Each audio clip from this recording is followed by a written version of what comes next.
Selam dostlar, bugünkü dersimizin teması sözcükler assimilyatsiyasi deb atala. İkinci türlü onu singarmonizm deb de ataylar. Singarmonizm ise sözcükler assimilyatsiyasi, ol sözcük ovozlarının söz içinde bir-birsine o'xshashlanığı degan söz. Masalan, olarga rad garmoniyasi kira. İkinci türlü aytganda, rad garmoniyasi demek sözcük ovozlar sözde qolinlikda, nishkalikda yarashalar bir-birsine. Masalan, bordilar degan söz. Haligi sözning bütün sözcüklari qolin, shunga ko'ra ul rad garmoniyasini qoriy. Demak, haligi sözde sözcük ovozlar qolinlikda yarashalar. İkinci söz keldilar. Bu sözde sözcük ovozlar nishkalikda yarashalar. Demak, i degan sözcük ovozi, y ham a bu nishka sözcük ovozlar. Haligi misollardan chiqib, shuni aytib bo'la, tatar tilining ko'pgina so'zlari singarmonizm zakonina bo'ysuna. Ammo shulayda qo'y bir ishroqlarda sözcüklar singarmonizmga bo'ysunmaylar. Masalan, olinma so'zlar bo'lganda, masalan, fabrika ham kitob degan so'zlar, ular boshqa tildan olingan so'zlar, ham ular singarmonizm zakonina bo'ysunmaylar.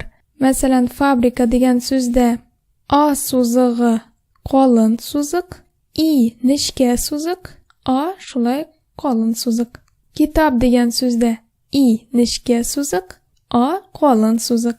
Shulay ikki turli tomirdan turgan qo'shma so'zlarda bo'ysunmay singarmonizm zakonina.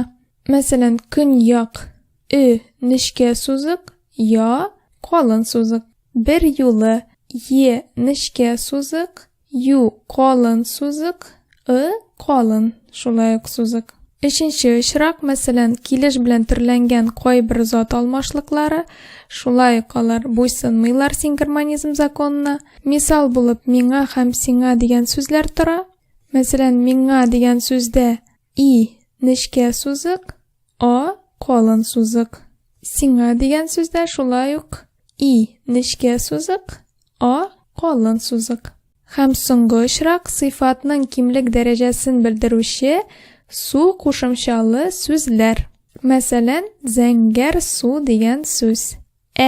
Nishka so'zig, shulay nishka so'zi ham u qolin so'zig. Demak, haligi qarab o'tgan ishroqlardagina so'zlar singarmonizm zakonina bo'ysunmaylar. Tatar tilida sözcük ovozlar sözde qolinlikda ham nishkalikda yarashalar. Sözcük assimilyatsiyasining ikinchi turi irin garmoniyasi deb ataladi. Bu ishroqda irinlashgan o ham sözcük ovozlari o'zlaridan so'ng kelgan ham y ovozlarini irinlashtiradilar. Masalan, butun degan so'z. Butun. Demak, irinlashgan sözcük ovozi o'zidan so'ng kelgan y ovozini irinlashtiradi. Yozuvda butun deb yozsaqda, söylemda butun deb aytamiz. Butun bir.